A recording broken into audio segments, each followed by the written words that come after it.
Present teacher. Hello student, आप कैसे हैं?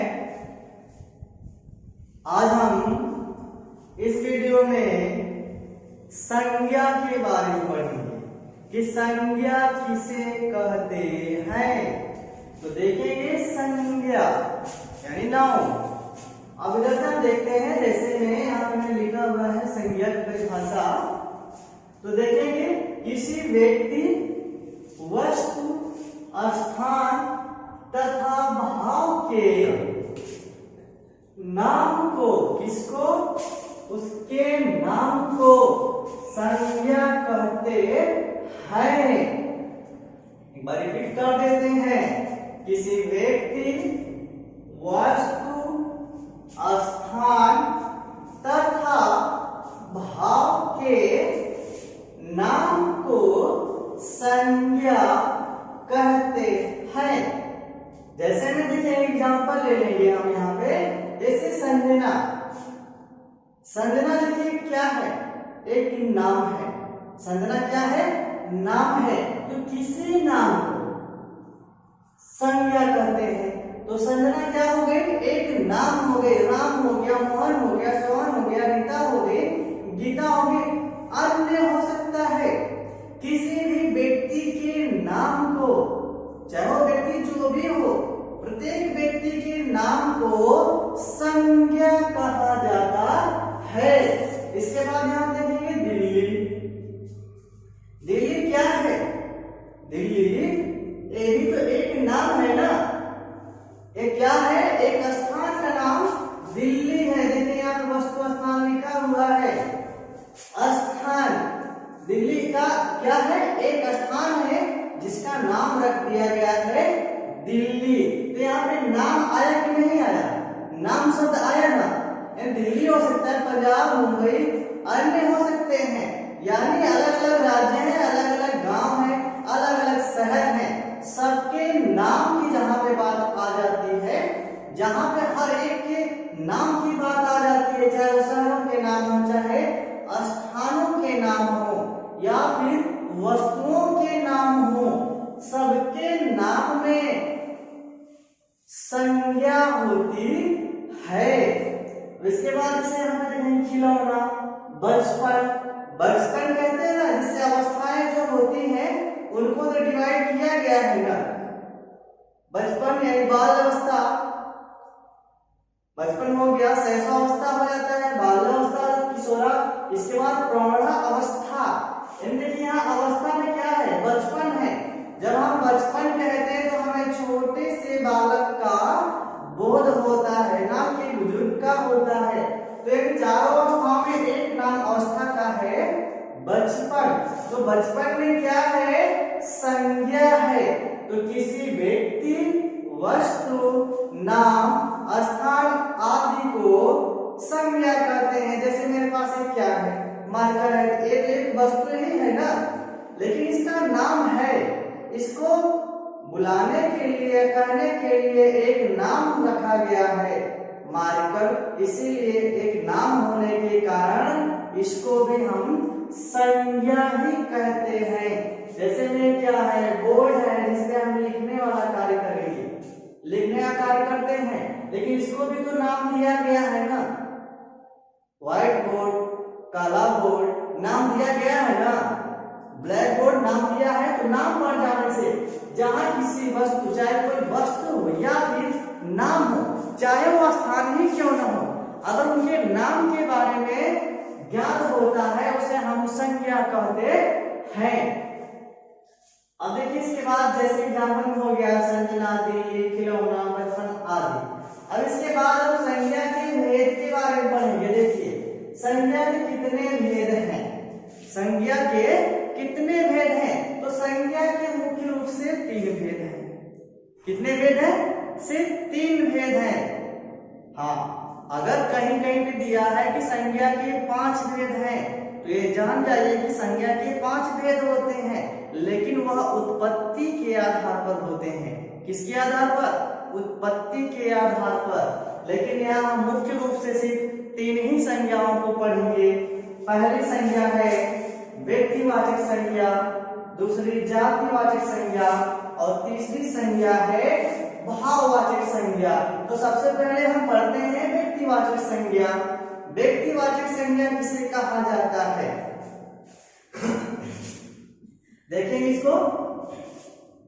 व्यक्तिवाचक संज्ञा जो शब्द किसी विशेष, देखिए यहां पर लिख दिए हैं विशेष, जो शब्द किसी विशेष व्यक्ति, वस्तु या फिर स्थान का हमें बोध कराते हैं या ज्ञान कराते हैं, उन्हें व्यक्तिवाचक संज्ञा कहते हैं। जो किसी व्यक्ति विशेष की बात करे, जो किसी व्यक्ति विशेष की बात करे, जैसे बहुत सारे वस्तुएं हैं, बहुत सारे आदमी हैं, बहुत सारे पशुएं ही हैं, बहुत सारे आदमी हैं, लड़के हैं या लड़कियां हैं, छात्र या छात्राएं जो भी हैं, उनमें से जब किसी एक व्यक्ति विशेष की बात होती है ना, तब वहां पे व्यक्तिवाचक संज्ञा होती है।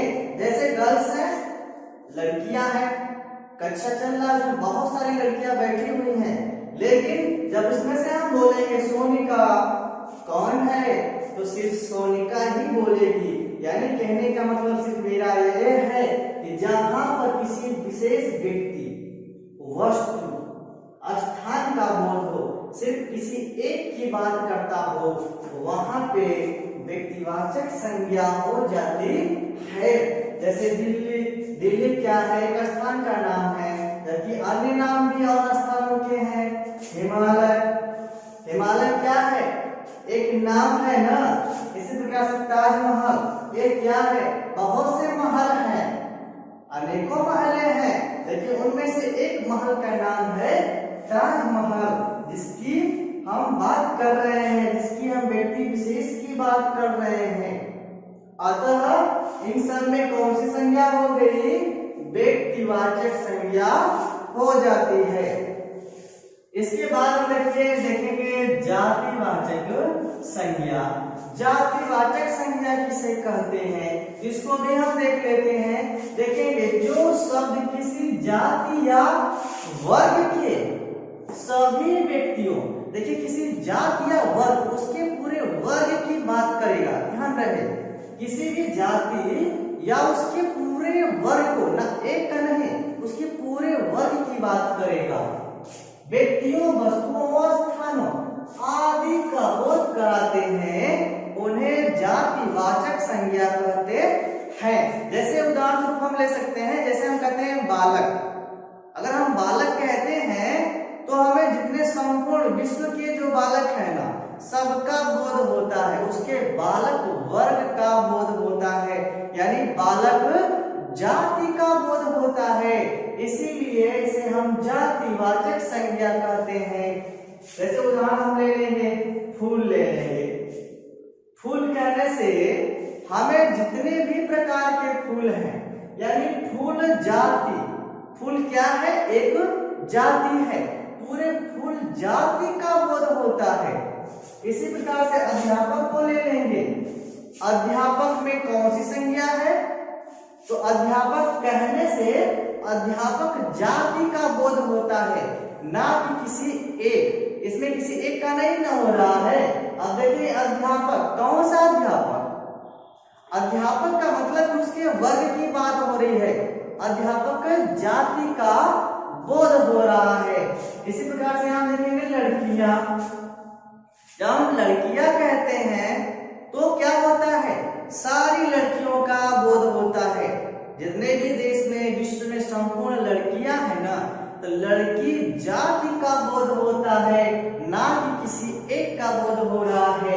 यहाँ लड़की जाति का बोध हो रहा है, उसके पूरे वर्ग का बोध हो रहा है, हमें ज्ञान हो रहा है।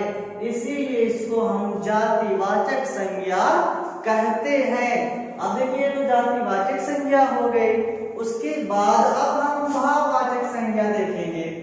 भाववाचक संज्ञा किसे कहते हैं? भाव से सीधे सीधे अभिप्राय है भाव से।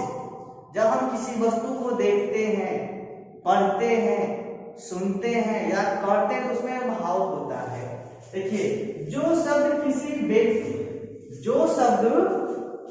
व्यक्ति वस्तु या स्थान के गुण, दोष अथवा दशा आदि का बोध कराते हैं। आदि का क्या कराते हैं? बोध कराते हैं, उन्हें भाववाचक संज्ञा कहते हैं। एक बार रिपीट कर देते हैं इसको।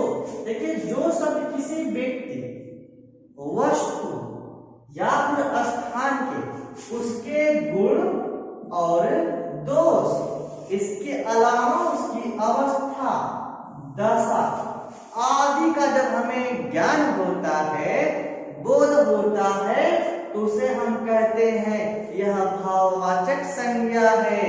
कौन सी संज्ञा है? भाववाचक संज्ञा है। जैसे कि हम यहाँ पे देखेंगे सच्चाई, हम कहते हैं कि मोहन बहुत सच्चा आदमी है, यह हमेशा सच्चाई का दामन पकड़ा रहता है। तो देखिए, सच्चाई कहने से क्या होता है?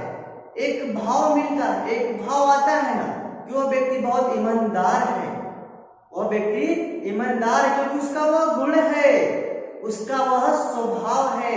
तो वहां पे हमें उसके भाव के बारे में ज्ञान होता है। कहते हैं कि वह फूल बहुत ही सुंदर है, फूलों में गुलाब का फूल बहुत ही सुंदर है। तो यहाँ पे हम देख रहे हैं कि उसकी सुंदरता क्या है? सुंदरता क्या? एक भाव है ना। वह व्यक्ति बहुत सुंदर है, मेरी गाय बहुत सुंदर है, या फिर मिठास कहते हैं, या फिर बुढ़ापा कहते हैं। जब हम बुढ़ापा कहते हैं तो हमें एक भाव का बोध होता है। कहते हैं कि वह बूढ़ा व्यक्ति जा रहा है, तो हमारे अंदर तुरंत ही फीलिंग होती है, भावना आ जाती है कि उसकी दशा किस प्रकार की होगी। अब उसके सिर्फ हाड़ मांस ही बचे होंगे।